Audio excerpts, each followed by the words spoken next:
said that she was concerned. She said that she'd found a mass in my right breast, and the biopsy confirmed that it was breast cancer. Honestly, I was terrified.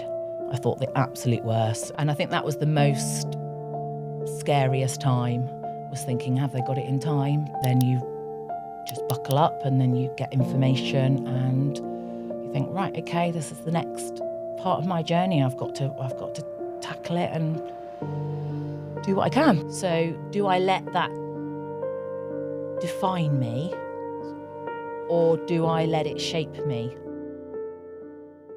Before we continue, I would like to quickly talk to you about my Lean with Leanne fitness and health app. I created the Lean with Leanne app to help support women with their training and nutrition throughout every single chapter of their life.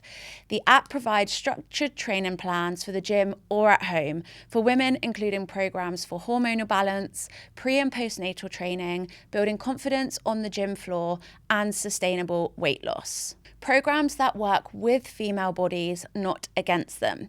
You get a fully personalised training and nutrition plan, as well as recipe ideas and a library of 20 to 30-minute on-demand fitness classes that you can do in the comfort of your own home.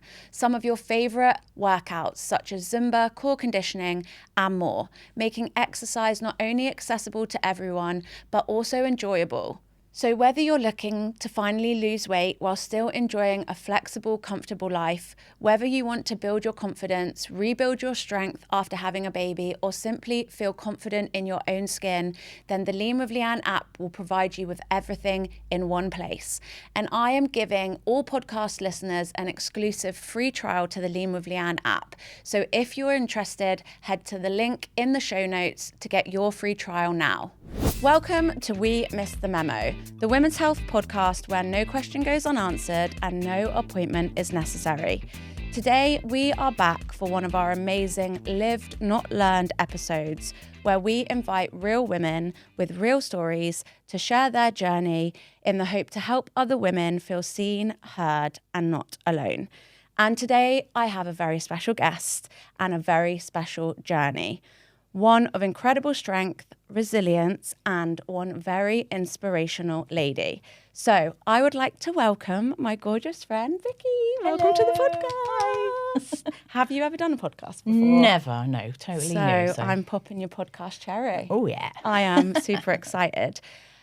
We are going to be talking about some sensitive subjects today. So before we get into it, I would like to just issue a trigger warning to the listeners. We are going to be discussing breast cancer and sharing Vicky's experience and journey. So if this is something that hits home for you, then please make sure to take care while listening. We will include in the show notes links to charities and services that can support anyone who is affected by any of the issues we talk about in today's episode. But let's get into it. So, Vic, can you give us a little bit of an intro and tell us about yourself and how we know each other? Okay, so I am 53 and I'm a widow. I met Leanne over 10 years ago, training at the gym and having personal training sessions. I'm a head teacher of a primary school, got 2 grown-up children, 25 and 24. No, 26 and 24. Oh my God, makes me feel really old. And I've lived in Paignton pretty much all my life. And had a few, my life journey has had its ups and downs and traumas and trials, but it's shaped who I am today. Yeah, and you have been in teaching for a long time, haven't you? Yeah. And you've worked at quite a lot of local schools. So talk us through, your journey through teaching. Yeah, I always kind of wanted to be a teacher. I don't know kind of where that came from, really. I remember playing in my bedroom with dolls when I was 5 years old and, bossing them around. And then just always knew that kind of I had to kind of get the qualifications to be a teacher. I've been in teaching 29 years now, and I love it. I still love it. Obviously progressed up through the leadership and into headship, which is a different ball game, but still kind of reminding myself every day why I'm there and popping into classrooms and seeing the children and remembering what it's all about. But supporting staff, supporting parents, supporting pupils. I mean, the job has changed hugely in the time that I've been in education, and, you know, like other services, we're very stretched. I'm not only an educator now, but we're also kind of supporting families, supporting mental health of staff and pupils and parents. So, yeah, the job's varied, and I love it. Yeah, I had Louise on the podcast, who you've also worked with at Roselands Primary, and we were discussing the same thing, how the job has changed so much and how you're not just a teacher now, you're a social worker, you're a support worker, you're a counsellor, you're a psychiatrist. Absolutely. And it's a lot of hats to wear in one profession, isn't it? Yeah, it is. And I think, you know, because I've been through quite a lot in my life, I use that, and, you know, I've had counselling in different forms as well through my life. So kind of understanding where people are coming from and supporting them. I wouldn't say it's easy, but I kind of have that empathy, really, that I can be there to support them. Because life's tough. Life is tough, and we're here and we're working every day, working our socks off, and, you know, it's hard, but we do it, don't we? So you've recently been on a bit of a health journey. Mm-hmm. Can you tell us a little bit about what's been going on with your health and your diagnosis?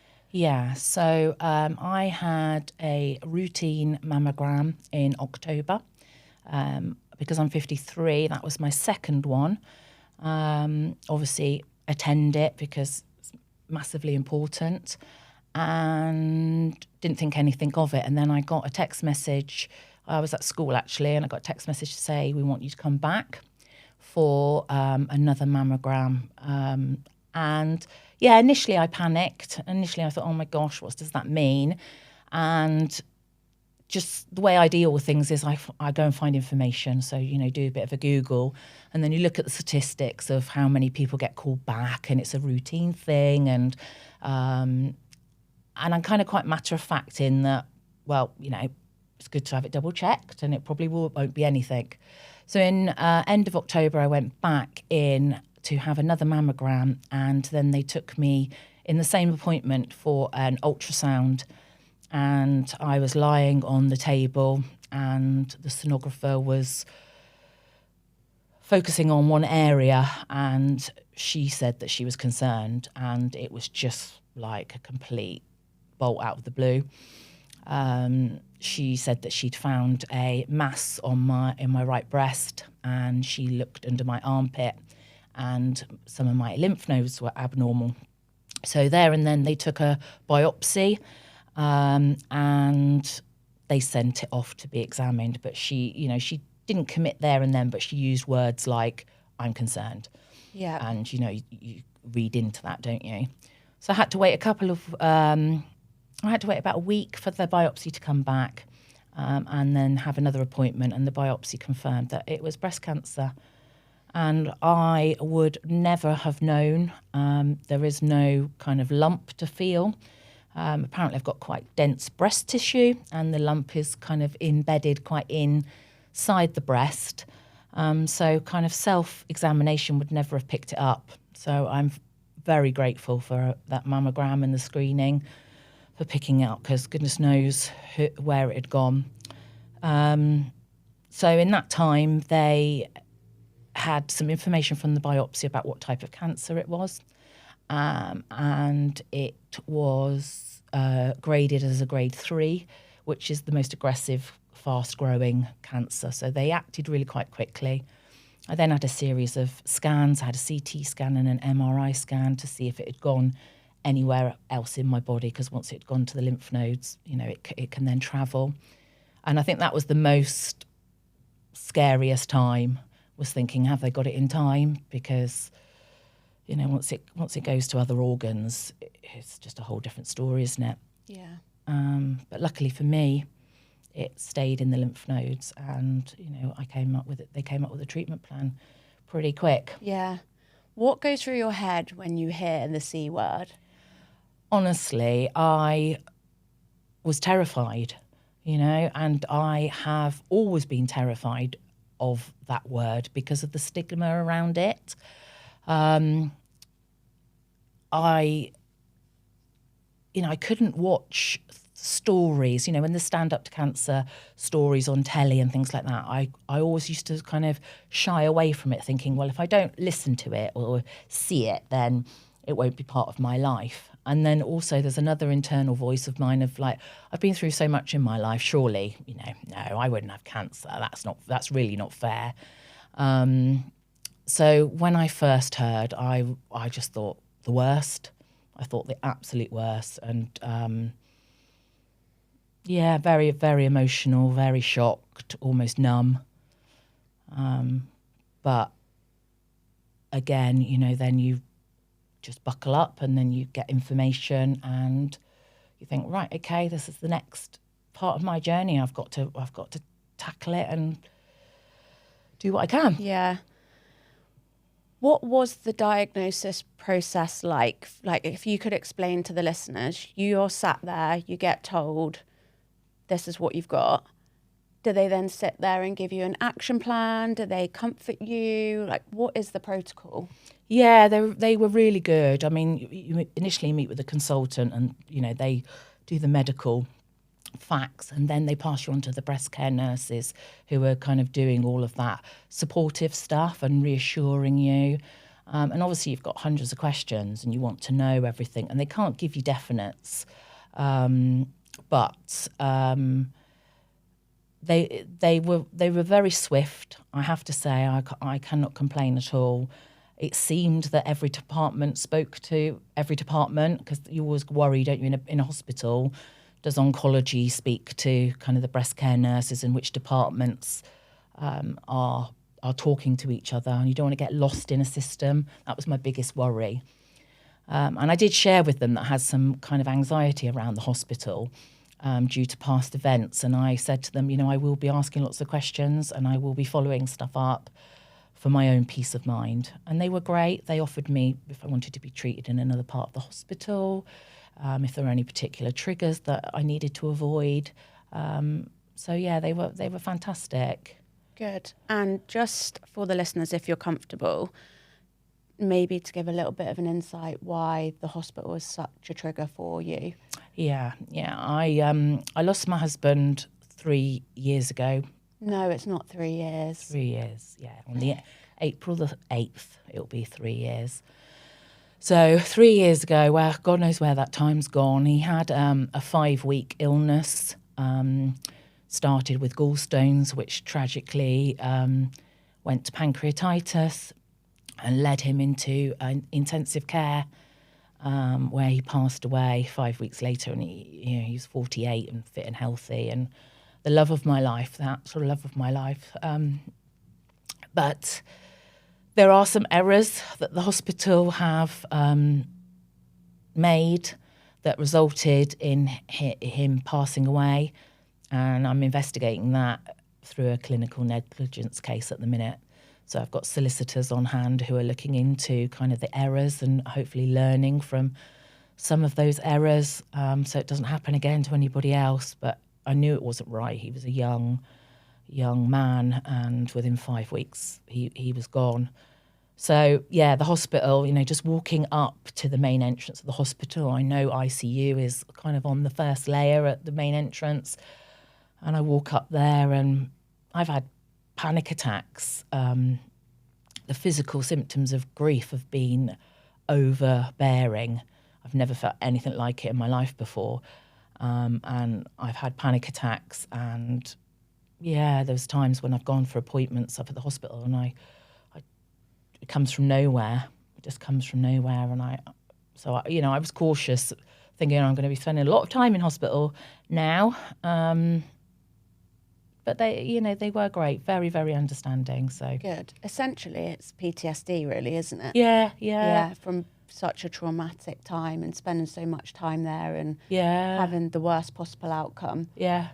And the mistrust. Yeah. Going into something like a cancer diagnosis after that must have been horrendous for you to try and navigate, on top of Yeah. the anxiety of having cancer. Yeah. And I'm curious anyway, and I want to know information and facts. But, I've phoned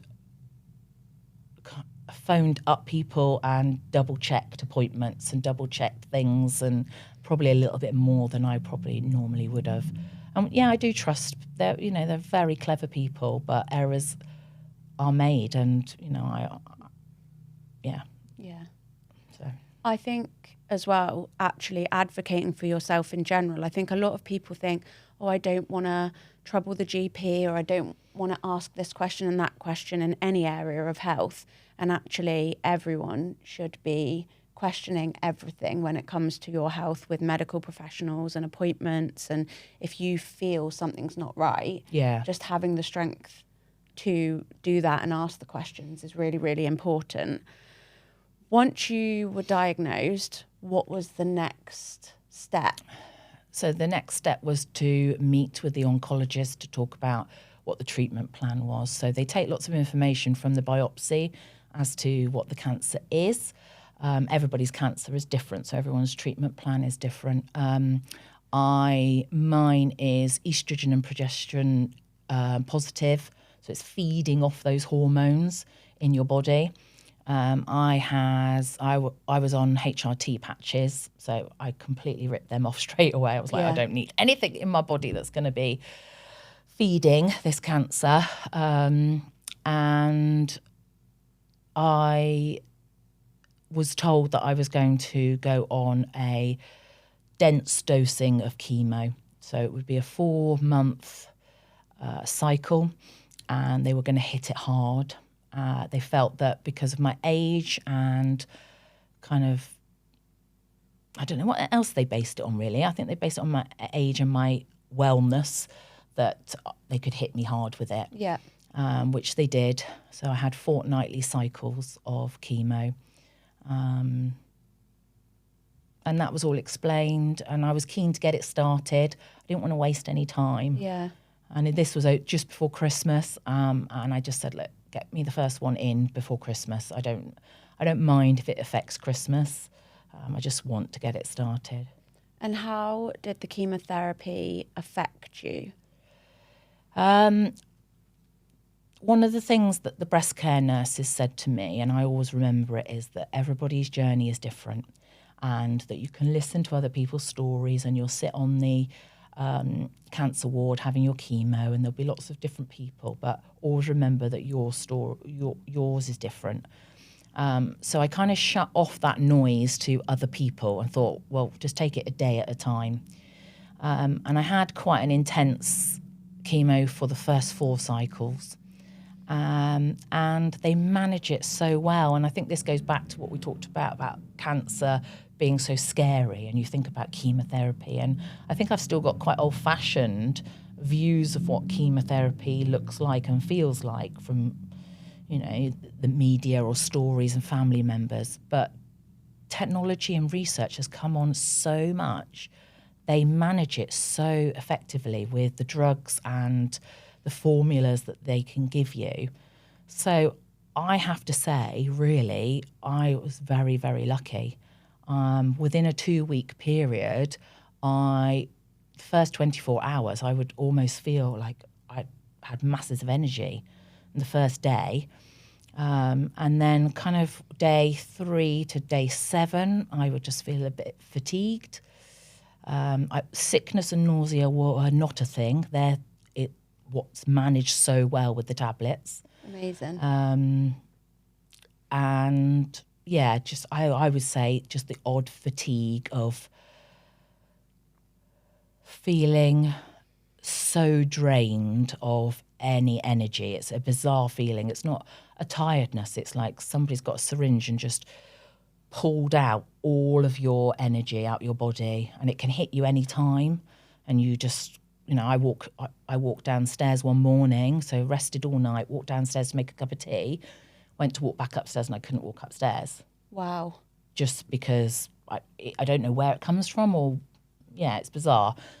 But I got out every day with the dog. The dog is the biggest bit of therapy I could ever ask for. She looks at me with those eyes and I get onto the beach and get out every day, hydrate with lots of water.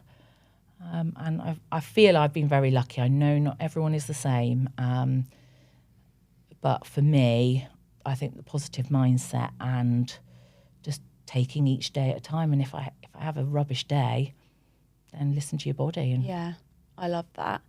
Shout out to Winnie. Yeah. Winnie Woos. Bless her little heart.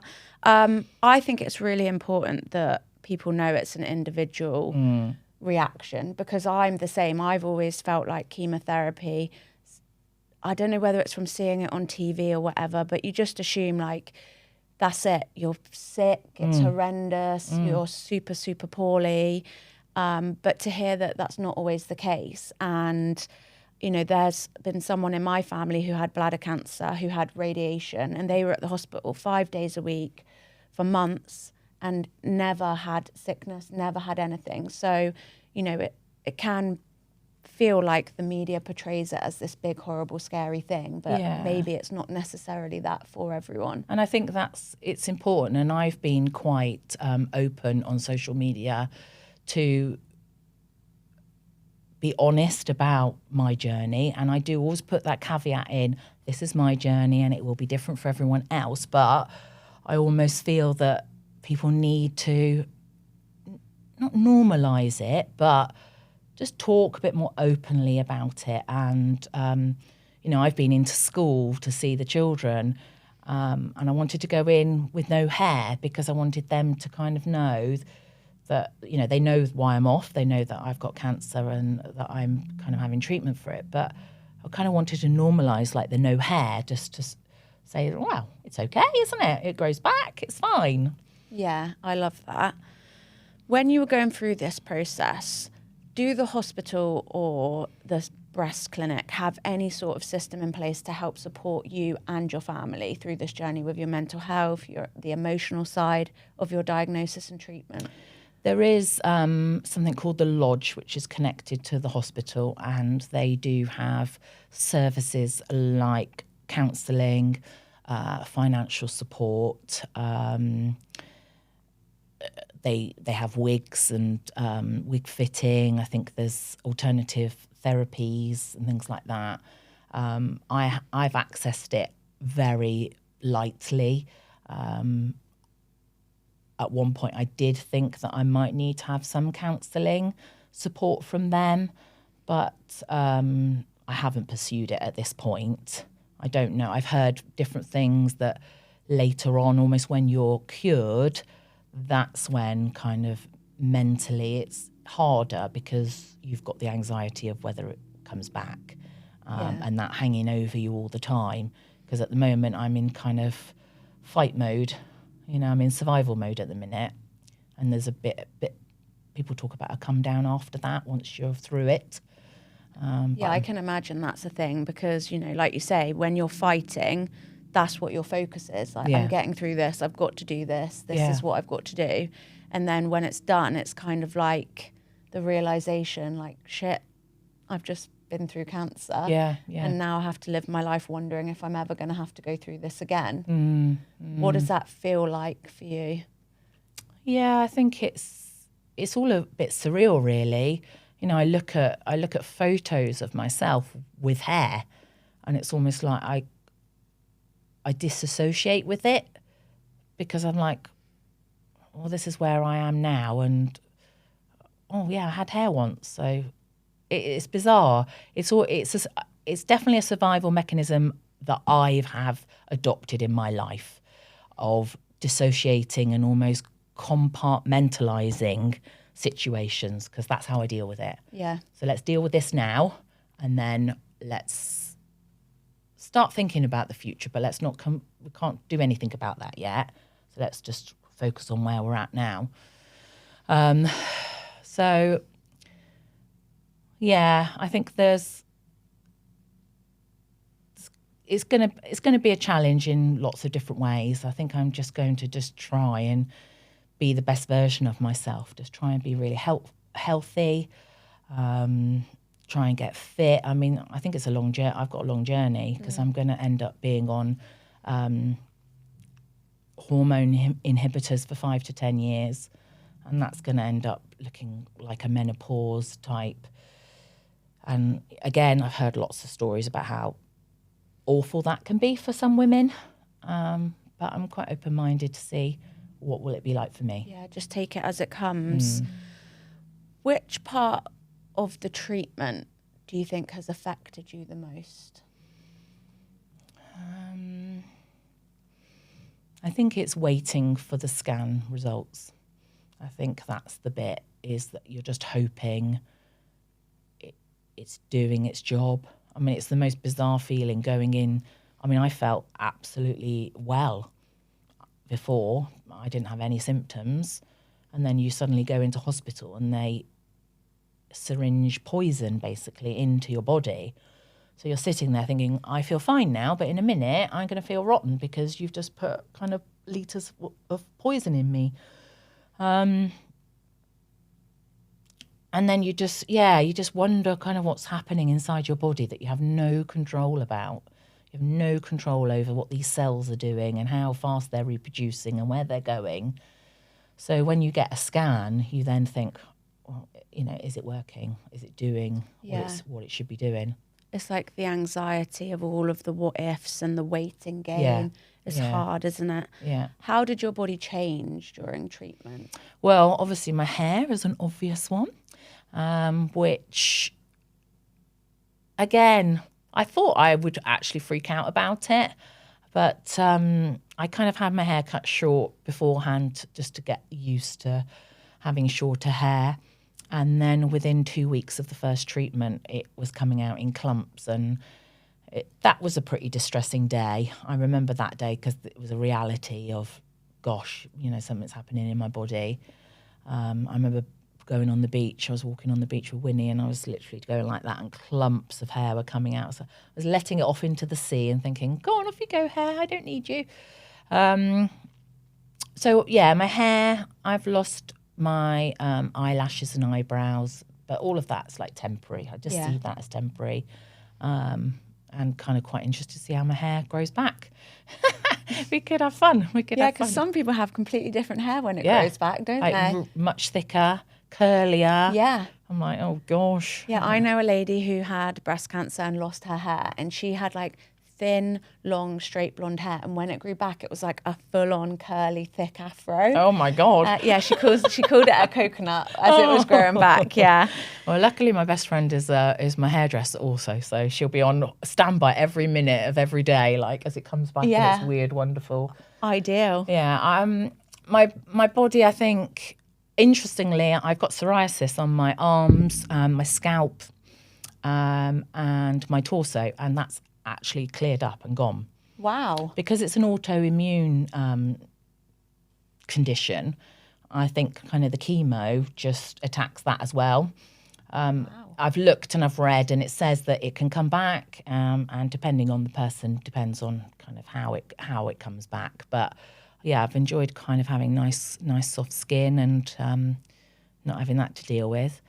And also I have put on weight, and again, you know, we battle with our weight all our life, but at the moment it just has to take a back seat. And, you know, I want to get fit and healthy. I'm kind of keen for it now, especially with the summer coming up. But I know my body just needed what it needed. Yeah. I mean, weight really isn't a priority, is it, when you're battling cancer? Yeah. I think that's definitely something that goes on the back burner and becomes something to think about, like, for the rebuild, so to speak. Yeah, and some of the drugs they give you, they make you crave carbs, and you know they're steroid-based drugs. So they, you know, I was ravenous for a few weeks. I just couldn't stop eating. But yeah, to be fair, it's probably good to have the extra energy, isn't it? Because you're fighting something and your body is going through something so traumatic. It needs the fuel. Yeah, but I think steroid medications in general make people put on weight very easily anyway. Hence why people take them to get muscly in the gym. But the nurses were great. They were very much like, you know, don't worry about that now. We'd be worried if you were losing weight. We're not worried that you're gaining weight. So I was like, okay, then that's fine. Yeah, that's good. In terms of like your hair, I always think hair and boobs, they're quite a big part of being a woman, aren't they? So to then be in this position where your boobs might be taken off you, your hair is taken off you, did you kind of feel like your identity as a woman was affected in that moment? Yeah, I did. And, I think being at home a lot of the time and not making much effort of kind of the way you looked. I did have a couple of wigs, but I didn't wear them because I would get too hot and I don't like overheating. So I'd rather just kind of go with the bolder look. But yeah, I do. And I just didn't dwell on it. I didn't entertain that thought and let it get me down because I was just dealing with too much other stuff that I was just like, this is just me at the minute and it will be temporary. And I kept looking at photos and thinking, oh, I'll be back there. I'll get back there. I think that's such a strong mindset. I think you should be really proud of that because I think a lot of women would probably do struggle with that.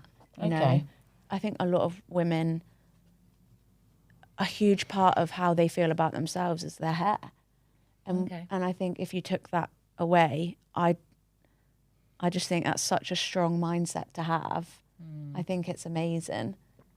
And I think it's really inspirational and really helpful to think like that. And I'm quite like, I don't know, when I go out and about, people look at me. And I don't know how I feel about that, really. There is a part of me that feels like it's a badge, like proud in a way. It sounds a bit bizarre, but almost like, yeah, I'm going through a hard time, but I'm out and yeah, I'm here and I'm not shying away. I'm not embarrassed. This is who I am and, I'm trying really hard not to get emotional. You mentioned that you've got 2 adult children, lovely Jess and Tom. Yeah. How has this impacted them? Now you'll make me emotional. Because we are incredibly close and because of the events that happened with Jim 3 years ago, I would never ever want them to go through anything. You want to protect your children and you can't because life is cruel sometimes. And I always want to be that role model for them. And 3 years ago, they were there for me like, nothing else. And I didn't really want them to go through anything else. And they're looking after me and looking out for me. And as a mother, that's almost like a little bit alien because it should be the other way around. But I can see it shaping them. I can see it making them better people. Tom, I really feel he's matured.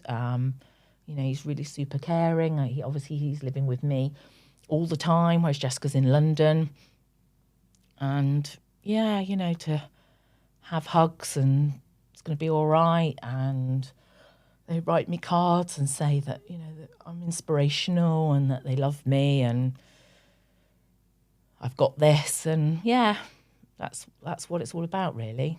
And I think, again, that is probably a testament to how much of a good mum you are because that you can just tell how much they love you and they want to take care of you. And while I think you maybe feel that's alien and it should be the other way around, I just think you've spent most of their lives caring for them in such a good way that they feel like they want to give it back.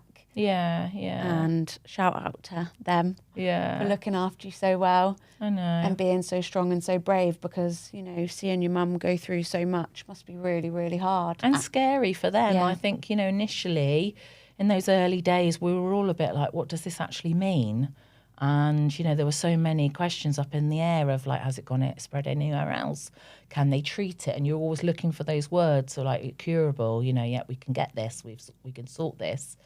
And that's the reassurance really that they need. And they put on a brave face like we all do with each other, but I've also got to be understanding that I'm sure they've been a bit worried that they'd be losing their mum, but they're not, so that's good. They're not. No, they are not. No way. How has this impacted your mental health? I mean, I know you said before, like the anxiety about, you know, what does the future hold? Is this going to come back? But, you know, on a deep level, like, how's your mental health? Yeah, I've got this bizarre, I don't know where it's from. I can't think where it's from, but I've got this outlook on life where I don't entertain negativity. And I don't know why. I just don't know why. Considering, you know, the events that have happened to me in my life from very young up until now, I've just always looked for gratitude. I've always reframed things. I don't ever want to be a martyr and a woe is me.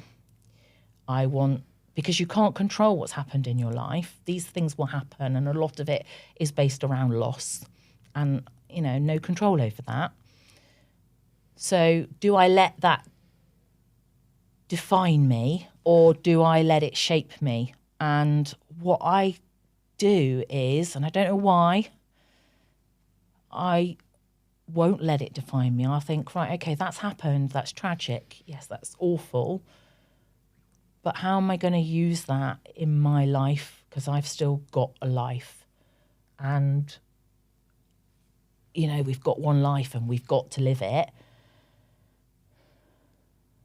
And I look for every glimmer, every bit of gratitude, and think, right, okay, that was that chapter. How am I going to use it to then enjoy the rest of my life? I love that. And I think it's a number of things. Number one, you are literally one of the strongest people I know and the most resilient and inspiring. Number two, I fully believe it's like the universal law of attraction. I think when I first found out you had been diagnosed and I met you and we went for that walk, I just drove away knowing you were going to be okay. And I can't explain it. I think it was just the energy that you were giving off, the positivity that you were saying.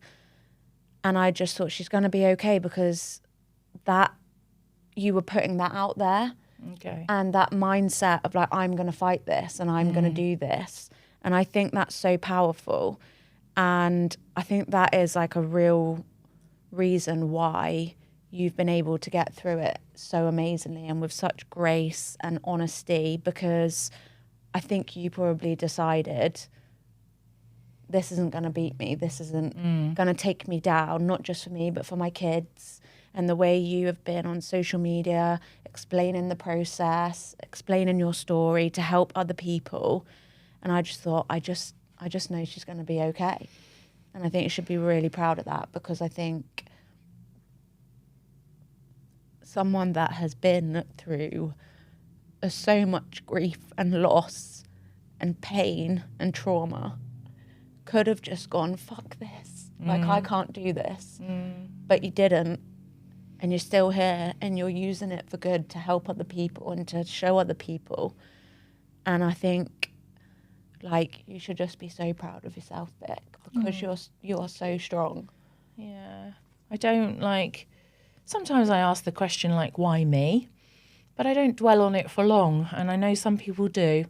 And, you know, it's about reframing stuff.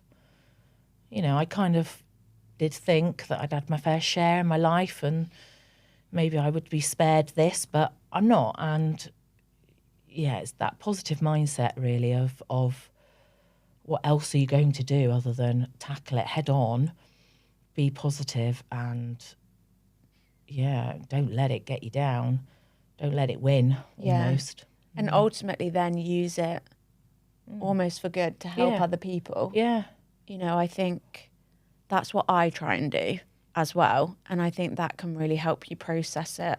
If you can, like you say, reframe it, use your experience, your story, your journey to then talk about it, help other people feel like they're not alone. Yeah. And then use it for good is just such a powerful tool to have in your armoury.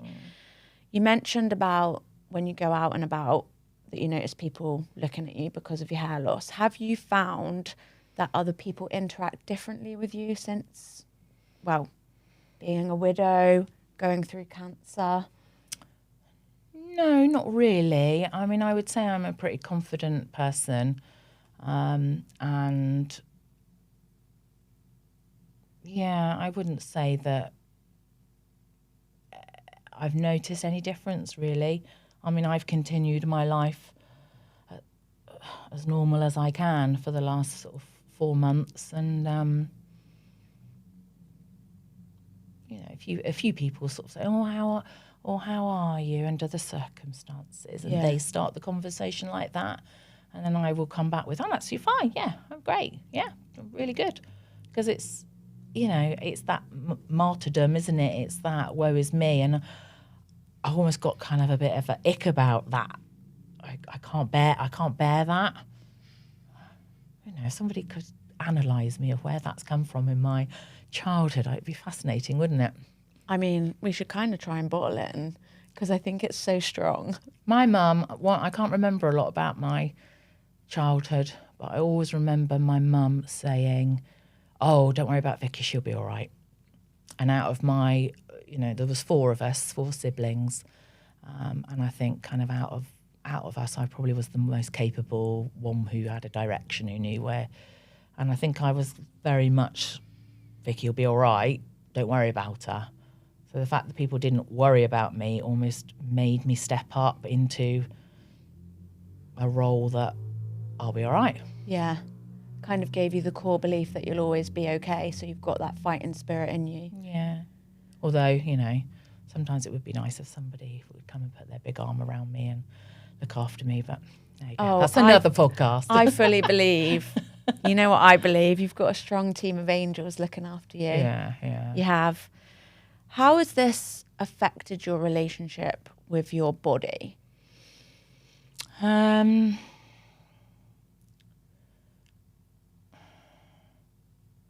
Yeah, it's kind of a bit of an outer body experience in that you don't have particular symptoms, but then things are happening inside and it's a bit of an unknown. So that's a bit scary. And the fact that I could have been a lot further down the road, and it might have been too late to kind of have surgery or have the treatment and then have the surgery and hopefully get the all clear. With regards to my body, I'm kind of thinking about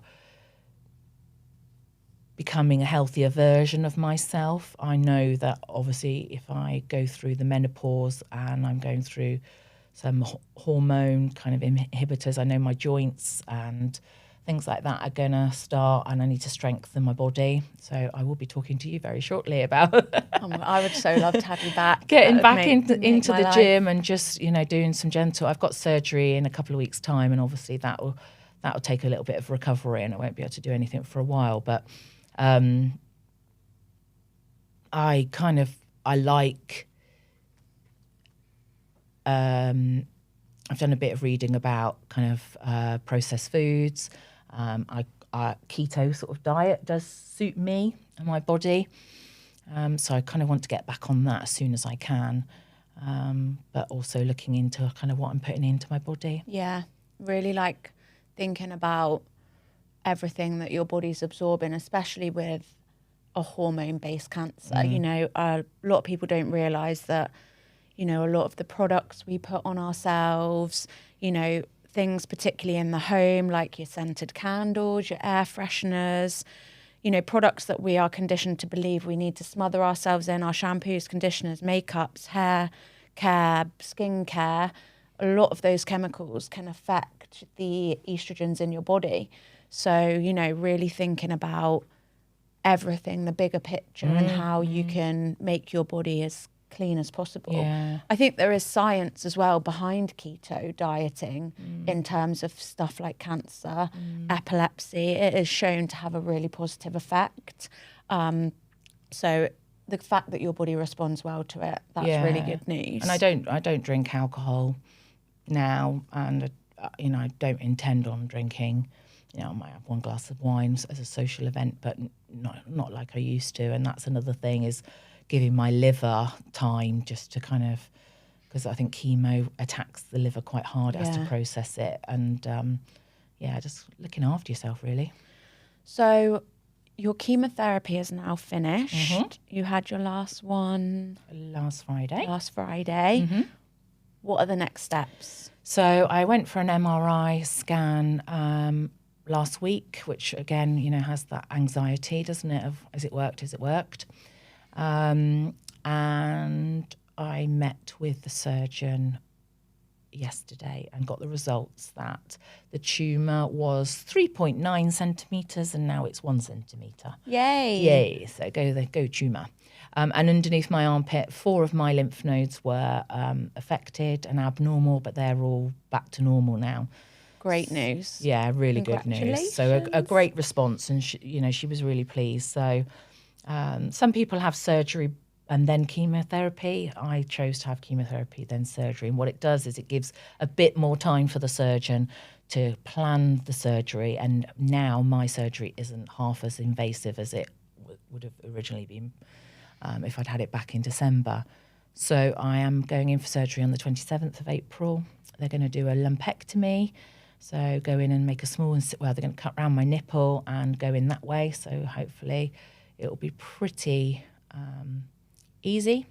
And then they're going to go and take all of my lymph nodes out on my armpit, just as a precaution, really. Yeah. And that has implications. You've got like a little 1 in 4 chance that you can have lipedema in your arm afterwards, because you haven't got anything to drain all the fluid.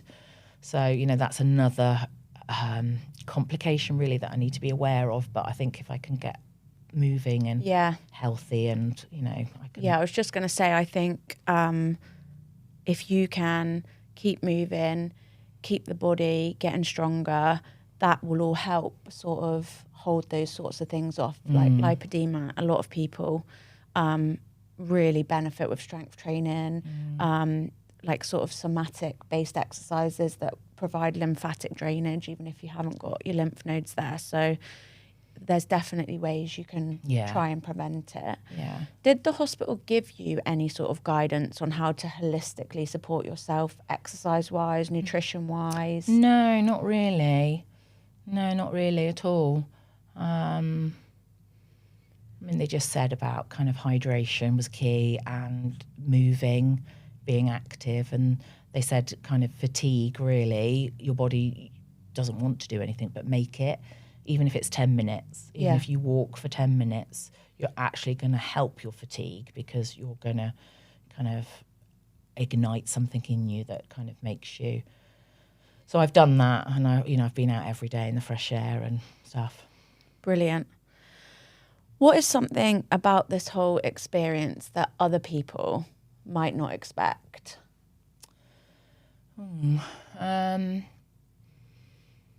I would say sort of busting the myth around the big C, really. And talking to the professionals, they say in the last 3 to 5 years, the amount of research and that is out there and what they can do for people with cancer now is incredible.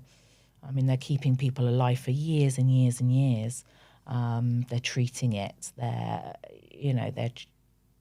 I think, like you say, the research is coming on in leaps and bounds, and that gives you a lot of reassurance. And just to try and get rid of that myth that cancer is a death sentence, because a lot of cases it's not. Yeah. I know tragically some people find it later and it's very sad, but that is, it's good to know, isn't it? I think also there is a lot of fear mongering on social media, isn't there, about cancer and about cancer treatment and all these horrible conspiracy theories around it. And I think you can really get lost in what's the best thing to do, and sometimes even question whether you should be having chemotherapy. But, to hear someone who's been through it, it's helped you, it's led to the fact that now your surgery is not going to be anywhere near as invasive as before. It's cleared your lymph nodes out. I think it's really important message to get out there, because there's just a whole barrage of false information out there. And if you're trying to figure it out, it can be quite scary. Yeah. If someone, our listeners or viewers, has just been diagnosed, what would you say to them?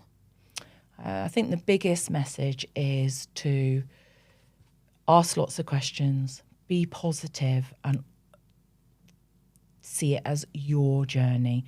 Try not to listen to outside noise. Listen to your body and take one day at a time, because you might be surprised. And everybody is different, and ask for help. If you're struggling, if I was struggling with any symptoms, I would just have to call a nurse and there would be a drug that they could give me to relieve that. Luckily, I didn't have to do that, but it's nice to know that there would be help out there. Brilliant. And almost like go into it with an open mind, even though obviously you're terrified at the time of hearing the word cancer, go into it with an open mind, being positive, because your treatment may be smoothish sailing and you could come out the other side. Yeah, when you look at the list of symptoms or side effects of chemotherapy, it's pages long, pages and pages, mouth ulcers, there's your nails can get black and fall off, your skin rashes, nausea, constipation, diarrhea, there's loads. And just because it's written on a piece of paper doesn't mean that's going to be you. Just go with it and just be positive and see what happens. Try and take it on board as best as you can. What about friends and family? If someone they know, someone close to them has just been diagnosed, what would you say is something they can do to really support them while they go through this? For me, I think it's about people checking in with you, meeting up with you and behaving normally, really, not kind of treating you like a patient. Lots of affirmation, lots of kind of support through words of like, you got this, you'll be fine, you're doing really well.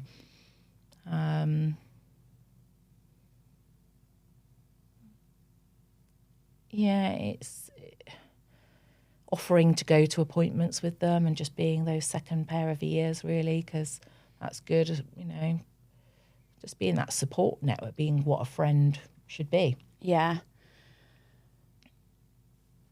What was it like for you having to go through this without having your partner by your side?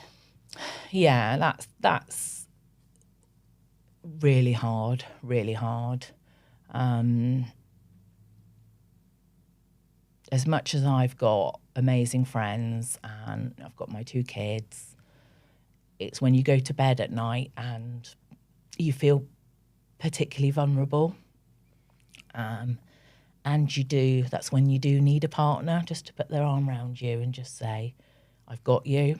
And, I do think about Jim and how he would have been through this, and he was such a positive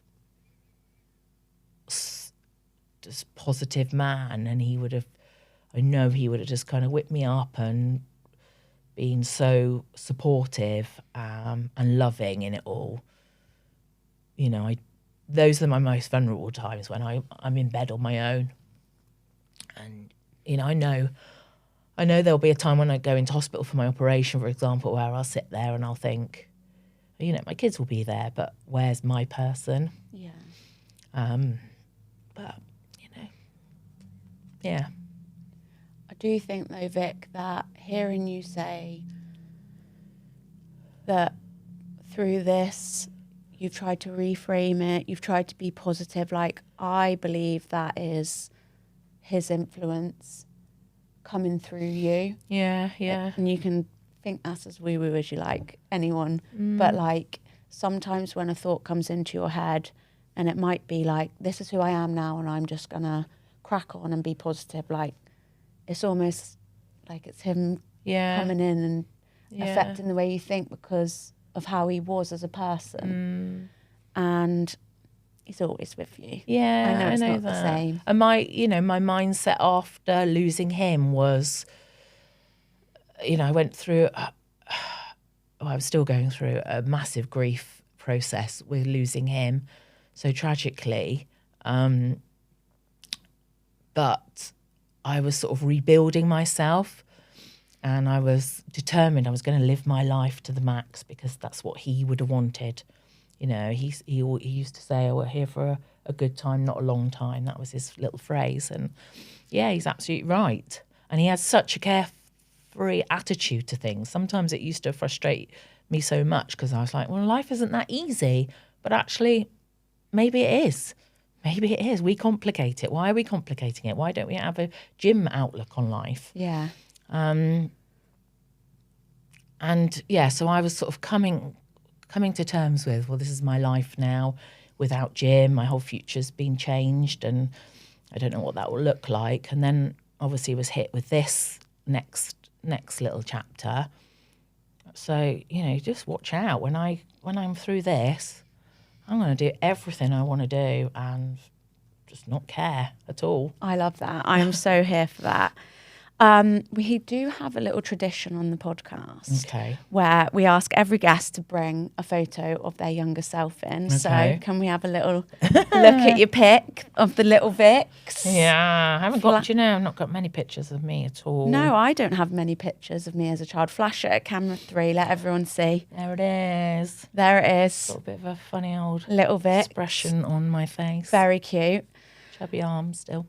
As an adult now, looking at little you, if you could go back and tell her anything, what would you say to her? I think similar to what I've mentioned already in that life is tough and it's going to throw you some curveballs. But you just need to be grateful for what you do have and make the most and don't let negativity into your life. Kind of focus on the positives because actually there's a lot out there, and whether it's the tiny small things like the sunrise or the snowdrops or whatever it is, sounds a bit kind of airy-fairy, but it's true. Listening to the birds in the morning is just simple, isn't it? Yeah. And don't let the heavy things weigh you down. Just enjoy your life. Enjoy every minute of it. She would be so proud of the woman and the mum and the absolute professional, badass head teacher that you have become. And I hope you know that. And I just want to say thank you for coming on and sharing your story. And I'm just so proud of you. Thank you for asking me to come on. And, it's hard and you've just overcome so much stuff that, would break other people. So to have you here and to hear you being so determined and strong and inspiring and to do it with just such grace and strength, I'm just so proud of you. And I know your kids are, and I know your angels are, and everyone around you. And I just know that you've got this because you're so strong. So thank you so much for coming on and being so vulnerable. And this will help so many people that are going through what you're going through and families. So the message is, number one, check yourself. Absolutely. All of the time. And we are actually going to have a nurse come on to the podcast and do a full-on demonstration on how to properly check yourself. Please make sure you go to your mammogram appointments. Absolutely. It's literally saved your life, hasn't it? Yeah. Like you say, you would not have felt a lump. No. And I have another client who got found breast cancer on a mammogram, and she never felt a lump. She had a ridge and just assumed it was her muscle, but actually it was breast cancer. So check yourself, girls. Make sure you go to your mammogram appointments, your smear appointments, all of them. If something doesn't feel right, if you do not feel right, always make an appointment, always ask for help, advocate for yourself, no matter how small you think the issue might be. And anyone that has been affected by anything spoken about in this podcast, whether it is bereavement, grief, loss, cancer, in the show notes, we will have links to charities and services that can support you and your loved ones through these difficult things. And please make sure that you like and share this episode, especially if you know anyone affected by breast cancer, because this is such a positive story when it comes to cancer.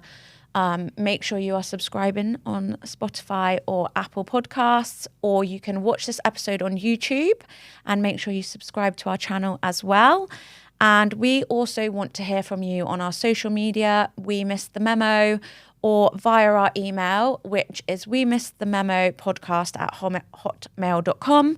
Please send us your dilemmas, any questions, any subjects you particularly want us to talk about, and we will try and get all your questions answered with no appointment necessary. Thank you so much.